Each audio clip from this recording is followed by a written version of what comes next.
Hello friends, बहुत बहुत स्वागत है आज के इस सत्र में आप सभी का। और जैसा कि स्क्रीन पर देखकर ही आप समझ गए होंगे कि आज के इस सत्र में हम फिजिक्स का एक बहुत ही इम्पॉर्टेंट टॉपिक डिस्कस करने वाले हैं और वो टॉपिक है Aristotle fallacy, inertia and law of inertia.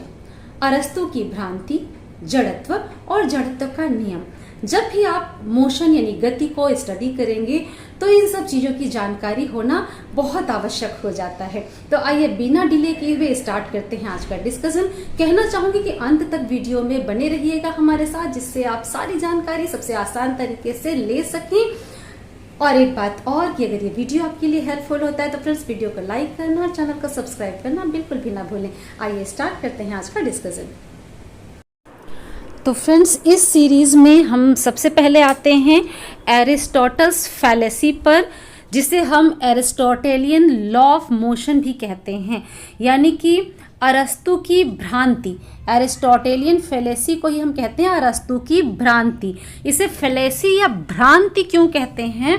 क्योंकि अरस्तु ने एक लॉ दिया था जब उन्होंने मोशन को स्टार्ट किया था स्टडी करना, है ना। लेकिन बाद में ये आगे चल कर के लॉ गलत प्रूव हो गया। गैलीलियो गैलीली ने, एरिस्टोटल ने जो लॉ दिया था एरिस्टोटेलियन लॉ ऑफ मोशन, जो अरस्तु का गति का नियम आया था, उसको गैलीलियो गैलीली ने सिद्ध कर दिया था कि ये गलत है। एरिस्टोटल के लॉ को गैलीलियो गैलीली ने गलत प्रूव कर दिया था। इस वजह से इसको फेलेसी कहा गया, भ्रांति कहा गया। लेकिन फिर भी ये इम्पॉर्टेंट इसलिए भी कहा जाता है क्योंकि ये बिगिनिंग स्टेप था। उन्होंने किसी भी ऑब्जेक्ट के मोशन को स्टडी करने में फर्स्ट स्टेप लिया और उससे रिलेटेड लॉ दिया।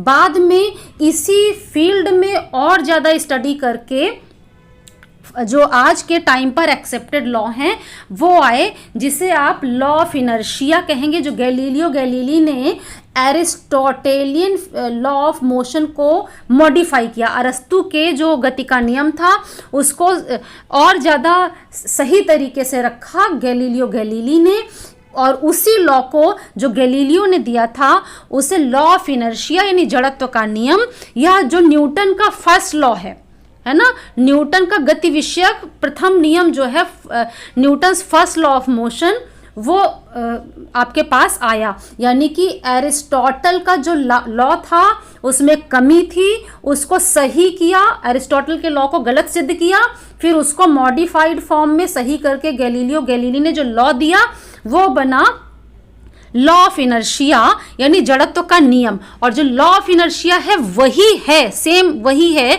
Newton's law of motion first वाला। Newton's first law of motion यानी न्यूटन का गति विषयक प्रथम नियम है लॉ ऑफ इनर्शिया। ठीक है, तो पहले तो हम देखेंगे एरिस्टोटल्स फेलेसी यानी अरस्तु की भ्रांति क्या है। जो उन्होंने ऑब्जेक्ट के मोशन को जब स्टडी करना, वस्तु की गति का अध्ययन आरंभ किया, उस समय उन्होंने जो फर्स्ट स्टेप में स्टडी में जो लॉ दिया वो क्या था, जो बाद में गलत हुआ। तो एरिस्टोटल ने क्या देखा, अरस्तु ने क्या देखा, अपने आसपास चीज़ों को ऑब्जर्व किया। और फर्स्ट टाइम जो ऑब्जर्वेशन होता है, पहली बार देखने से ही जो चीज़ आती है, तो उन्होंने क्या कहा कि हर ऑब्जेक्ट को जिसको हमें चलाना है, रुकी हुई है उसको चलाना है, या चल रही है तो उसको चलाए रखना है ना। तो हमें चलाए रखने के लिए भी लगातार उस पर फोर्स लगाना पड़ेगा। ये अरस्तु ने देखा। आमतौर पे आसपास आप जो देखते हैं तो किसी भी ऑब्जेक्ट को आप खींचना शुरू करते हैं तो आपको दिखता है, पहली बार में आप क्या देखेंगे कि ऑब्जेक्ट है और इसको आपको खींचना है। तो जब तक आप इसे खींचते रहेंगे तब तक ये चलेगा, जहाँ खींचना बंद कर देते हैं वहाँ रुक जाता है। यानी फर्स्ट हैंड ऑब्जर्वेशन पहली बार में जो दिखाई पड़ता है वो यही है। और इसी को अरस्तु ने एज अ लॉ दे दिया, एरिस्टोटेलियन लॉ ऑफ मोशन। और वो क्या है? An external force is required to keep a body in motion. ठीक है, एक किसी भी वस्तु को गति की अवस्था में बनाए रखने के लिए बाह्य बल की आवश्यकता होती है। ठीक है, आप बाह्य बल नहीं लगाएंगे तो ऑब्जेक्ट गति नहीं करेगा। ये अरस्तु ने दिया था जो बाद में गलत सिद्ध हुआ। ठीक है, An external force is required to keep a body in motion. एक वस्तु को गति की अवस्था में बनाए रखने के लिए फोर्स चाहिए। ये इन्होंने फर्स्ट हैंड ऑब्जर्वेशन देखा था। एक ऑब्जेक्ट लीजिए, उसको यहाँ पे खींचना है, तो जब तक आप खींचते रहते हो तब तक चलता रहता। ये फर्स्ट हैंड ऑब्जर्वेशन है, पहली बार में जो देखने से लगता है, लेकिन ये गलत है। क्यों गलत है, अभी हम इस पे आएंगे, ठीक है। Then Aristotle's view were proved wrong by Galileo Galilei, है ना। गैलीलियो गैलीली ने इसको रॉन्ग प्रूव किया था, ठीक है। तो जब रॉन्ग कैसे प्रूव किया, तब हमारे पास आया इनर्शिया, यानी जड़त्व की बात आई, लॉ ऑफ इनर्शिया आया, जड़त्व का नियम आया। तो आइए हम देखते हैं कि कैसे गैलीलियो गैलीली ने कहा कि नहीं, ये जो एरिस्टोटेलियन लॉ है, जो अरस्तु का नियम है, वो गलत है, ठीक है। आपने नोट कर लिया होगा इस लॉ को। आइए हम आगे चलते हैं।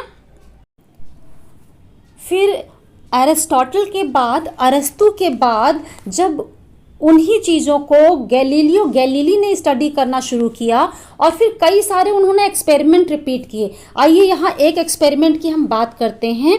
कुछ इस शेप का अगर कंटेनर हम लें, है ना, हम एक इस शेप का कंटेनर ले लें, ठीक है। यानी इधर भी और इधर भी स्लैंटिंग है ना, ढलान वाला है। आप समझ गए, इधर ढलान है, फिर फ्लैट होगा, फिर ढलान है, और दोनों साइड अगर सेम ढलान आपने रखा, ठीक है। और ये हम कैसा कंटेनर ले रहे हैं, जिसको हम लगभग फ्रिक्शनलेस कर रहे हैं, घर्षण नहीं है इसमें। अभी हम ये मान के चल रहे हैं कि इसमें घर्षण नहीं है, ओके। गैलीलियो ने कैसे अरस्तु को गलत सिद्ध किया, उनके जो लॉ है उसको गलत सिद्ध करके नया लॉ दिया, और इनर्शिया यानी जड़त्व की बात कैसे आई, हम उसकी बात करते हैं। फिर परेशान नहीं होइए, आपको जड़त्व यानी इनर्शिया की पूरी डेफिनेशन नोट्स में मिलेगी, लॉ ऑफ इनर्शिया भी मिलेगा, ठीक। तो ये फ्रिक्शनलेस कंटेनर लिया, घर्षण रहित है।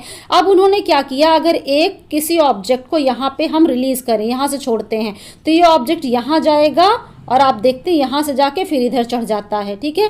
फ्रिक्शनलेस लिया, घर्षण रहित है, ठीक। तो जितनी ऊंचाई से ये छोड़ा गया है इस साइड में, ये दूसरी साइड बिल्कुल उसी ऊंचाई तक चढ़ जाएगा, ठीक है। लेकिन प्रैक्टिकली क्या होता है कि ये पूरी तरह से फ्रिक्शनलेस कोई भी ऑब्जेक्ट नहीं मिल पाता, इसलिए दूसरी तरफ प्रैक्टिकल केस में जितनी ऊंचाई से आपने छोड़ा था यहाँ पे, उतनी ऊंचाई तक ना जाके कुछ थोड़ा सा कम रह जाता है अगर हम फ्रिक्शन कम करें तो भी। और अगर फ्रिक्शन 0 कर दें तो जहाँ से आपने छोड़ा था ये एग्जैक्ट उसी हाइट पर जा करके रुकेगा और फिर नीचे आएगा, दूसरी साइड भी उसी ऊंचाई तक पहुँच जाएगा, ठीक। क्यों? क्योंकि फ्रिक्शन नहीं है, घर्षण नहीं है। और घर्षण क्या करता है, एनर्जी लॉस कराता है, एनर्जी यहाँ से कम होती जाएगी। अगर फ्रिक्शन हमने 0 कर दिया तो इसकी कोई भी एनर्जी नहीं कम होगी, जितनी एनर्जी से हमने रिलीज किया उसी एनर्जी से ऊपर चढ़ेगा, यानी बराबर ऊंचाई तक पहुंच जाएगा। यानी फ्रिक्शन 0 किया तो सेम हाइट तक जाएगा। कब? जब इधर का ढलान और इधर का ढलान सेम लिया, ठीक। अब इसके बाद गैलीलियो ने क्या कहा कि जो दूसरी साइड है, इस साइड वाला, इसके ढलान को आप कम कर दें, यानी आप ऐसे इसको झुकाते चलेगा। ढलान ज़्यादा मतलब ये उठा हुआ होगा, अब हम इसके ढलान को कम करें, ठीक है। तो क्या देखा उन्होंने कि इधर हमने जिस ऊंचाई से बॉल को छोड़ा, ठीक है, तो उतनी ही ऊंचाई तक वो दूसरी साइड चढ़ेगा। पहले देखिए यहाँ दिख रहा था, अब सेम ऊंचाई तक जाएगा तो यहाँ दिखेगा। लेकिन जब वो सेम ऊंचाई तक चढ़ेगा, क्योंकि फ्रिक्शन नहीं है इस कंटेनर में, इसलिए सेम हाइट तक जाएगा। तो देख अपने आप ऑब्जर्व करके कह सकते हैं कि इधर उतरने में जितनी दूरी ये चला था उससे ज़्यादा डिस्टेंस इसको इधर ऊपर चढ़ने में चलना पड़ेगा, ठीक। अगर आप इसका दूसरी साइड वाले का ढलान और ज़्यादा कम कर देते हैं, है ना, धीरे धीरे हम ढलान इसका कम करते जाएं, मतलब अब इधर हम लेके आ गए तो चूंकि फ्रिक्शन नहीं है तो सेम हाइट तक तो उसको चढ़ना होगा, ठीक है। एनर्जी उसकी उतनी ही बनी रह रही है। तो यहाँ से फिर बॉल चलेगा और दूसरी साइड सेम हाइट तक यहाँ पहुँचेगा, ठीक है। यहाँ पहुँचेगा तो देखिए और लंबी दूरी चलनी पड़ी। अब अगर इसी कंटेनर को हम इस तरह से कर दें कि दूसरी साइड हम बिल्कुल फ्लैट कर दें, इधर आपका ढलान था, फिर इसको हम सीधे कर दें, तो आप देख रहे थे कि इधर से छोड़ने पर जब यहाँ पे ढलान था, जैसे जैसे ढलान कम कर रहे थे इसको ज़्यादा डिस्टेंस दूसरी साइड कवर करनी पड़ रही थी, है ना। इस साइड में इसकी डिस्टेंस बढ़ती जा रही थी। और अगर ढलान हम बिल्कुल इसको जीरो कर दें यानी फ्लैट बना दें तो इसका मतलब है ये इनफाइनाइट टाइम तक, अनंत काल तक इसको चलते रहना चाहिए। ये गैलीलियो ने यहाँ पे स्टडी करके अपना कंक्लूजन निकाला। ठीक, तो इसको आप ऐसे भी कह सकते हैं कि अगर इस कंटेनर का हम फ्रिक्शन खत्म कर देते हैं, सरफेस का फ्रिक्शन खत्म कर देते हैं, तो आपने क्या देखा कि ऑब्जेक्ट को एक बार हमने यहां से छोड़ के मोशन में ला दिया, गति की अवस्था में इसको ला दिया, फिर उसको आगे गतिशील रखने के लिए, मोशन में बनाए रखने के लिए, यूनिफॉर्म मोशन में, है ना, एक समान गति में, यानी बिना त्वरण का गति जिसमें एक्सीलरेशन नहीं है, तो यूनिफॉर्म मोशन में बनाए रखने के लिए आपको कोई फोर्स नहीं लगाना पड़ेगा, ये इनफाइनाइट टाइम तक चलता रहेगा। लेकिन कंडीशन क्या है कि सरफेस का फ्रिक्शन यानी घर्षण जीरो हो जाना चाहिए। तो बस अरस्तु का, एरिस्टोटल का जो लॉ आया था उसमें यही कमी उन्होंने छोड़ दी थी। उन्होंने क्या कहा था, किसी भी ऑब्जेक्ट को अगर आप मोशन में, इवन वहां पे यूनिफॉर्म मोशन की भी उन्होंने बात की थी कि अगर वो एक समान गति में भी रखना है तो आपको लगातार फोर्स लगाना पड़ेगा, यह अरस्तु ने कहा।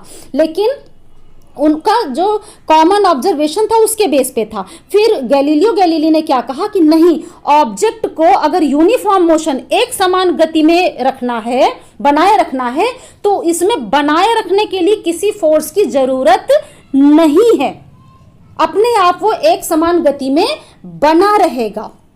ठीक है, और अरस्तु ने क्या किया था, एरिस्टोटल ने क्या किया था कि फ्रिक्शन को उन्होंने कंसीडर नहीं किया, सिर्फ सामान्य प्रैक्टिकल केस को देखा और लॉ दे दिया। लेकिन जब गैलीलियो गैलीली ने और डेप्थ में जाके स्टडी किया, उन्होंने क्या देखा कि अगर हम यहाँ पे फ्रिक्शन, घर्षण खत्म कर देते हैं तो हमें किसी भी ऑब्जेक्ट को यूनिफॉर्म मोशन, एक समान गति में बनाए रखने के लिए बाहर से किसी फोर्स की जरूरत नहीं पड़ेगी। ठीक है, और जो अरिस्टोटल कह रहे थे कि किसी भी ऑब्जेक्ट को मोशन में बनाए रखने के लिए भी फोर्स चाहिए, तो एक्चुअली जो फ्रिक्शन लग रहा था जिसकी वजह से एनर्जी कम हो रही थी और अरस्तु को लगातार फोर्स लगाना पड़ा, तो इस फ्रिक्शन को अरस्तु ने इग्नोर कर दिया था, इस वजह से उनकी लॉ गलत हो गई थी।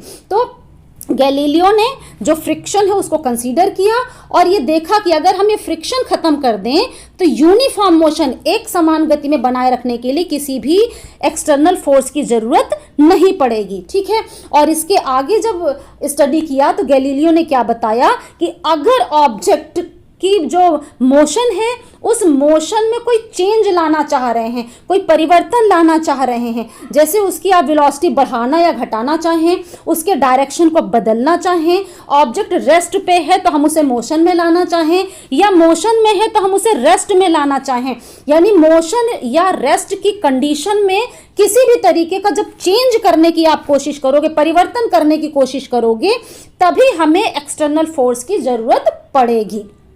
ठीक है, तो इससे गैलीलियो ने एक और कंक्लूजन निकाल लिया। उन्होंने क्या कहा कि ऑब्जेक्ट में एक टेंडेंसी होती है अपने आप, हर ऑब्जेक्ट की एक टेंडेंसी होती है, एक प्रवृत्ति होती है, उसमें एक क्वालिटी होती है कि वो जिस भी स्टेट में है, जिस भी अवस्था में है, वो उसी अवस्था में बने रहना चाहता है।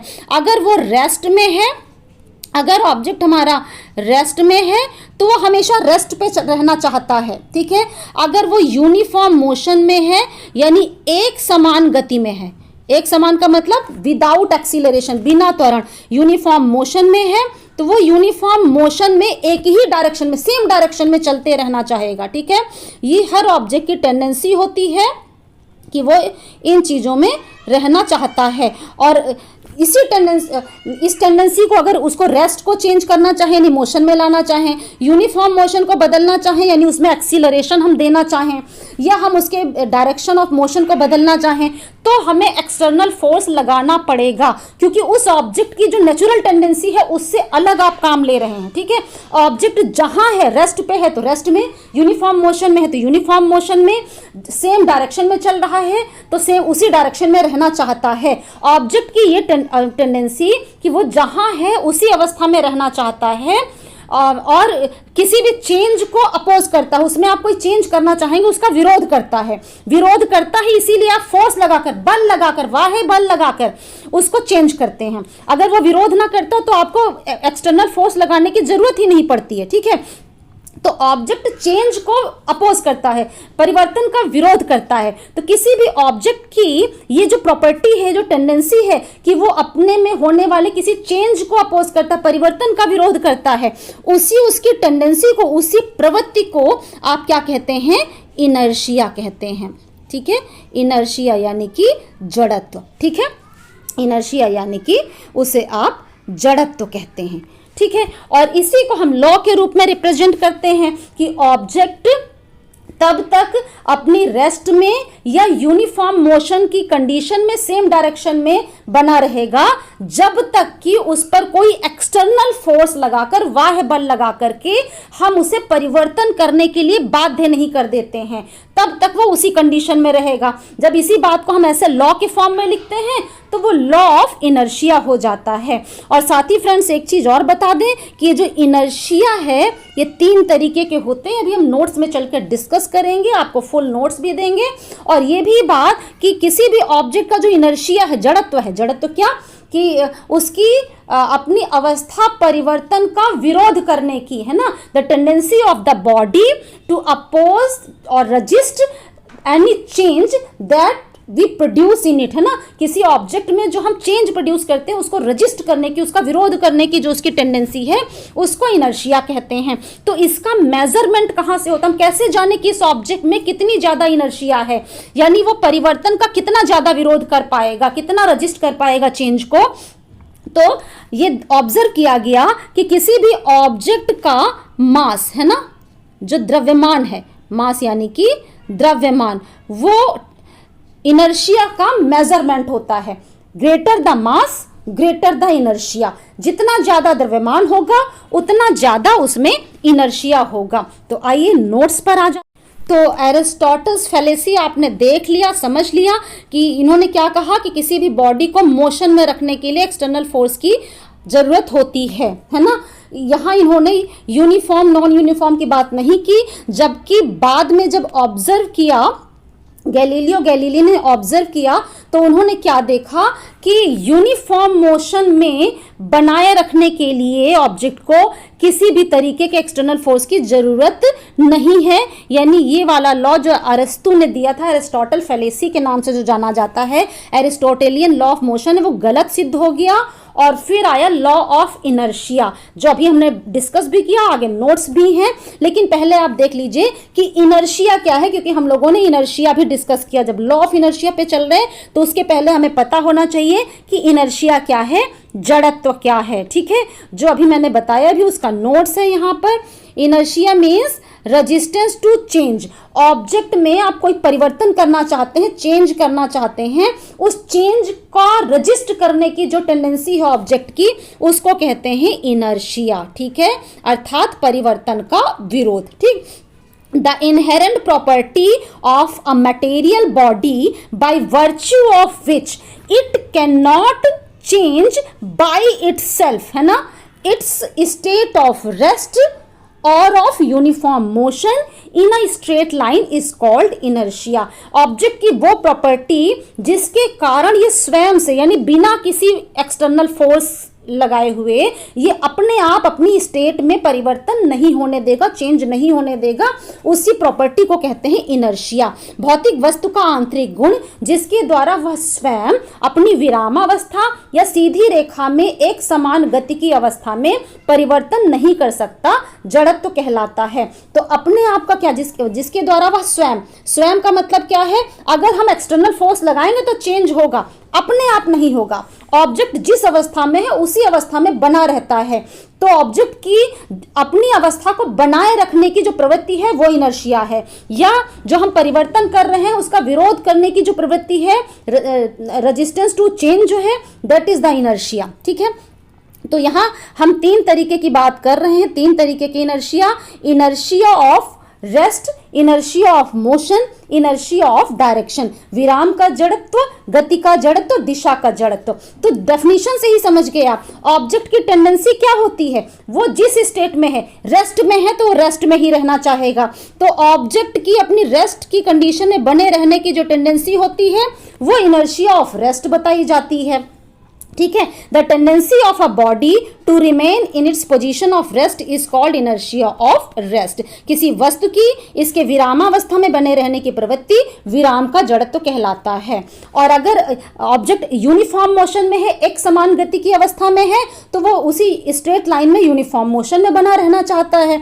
तो ऑब्जेक्ट की अपनी स्ट्रेट लाइन में यूनिफॉर्म मोशन को जो बनाए रखने की टेंडेंसी है उसको इनर्शिया ऑफ मोशन कहते हैं। The tendency of a body to remain in its state of uniform motion in a straight line is called inertia of motion. किसी वस्तु की सीधी रेखा एक समान चाल में बने रहने की प्रवृत्ति, किसी वस्तु की सीधी रेखा पर, ठीक है, सीधी रेखा पर एक समान चाल में बने रहने की प्रवृत्ति गति का जड़त्व कहलाती है। ठीक है, और तीसरा हम लोगों ने इनर्शिया में क्या देखा कि ऑब्जेक्ट की यह भी टेंडेंसी होती है कि वो अगर आप डायरेक्शन में चेंज करना चाहें वो उसको भी अपोज करता है, दिशा बदलना चाहें, ऑब्जेक्ट इस डायरेक्शन में जा रहा है, आप उसे मोड़ के इधर करना चाहें तो भी जब तक आप एक्सटर्नल फोर्स लगा के इसको जबरदस्ती नहीं बदलते वो इसी डायरेक्शन में चलना चाहता है।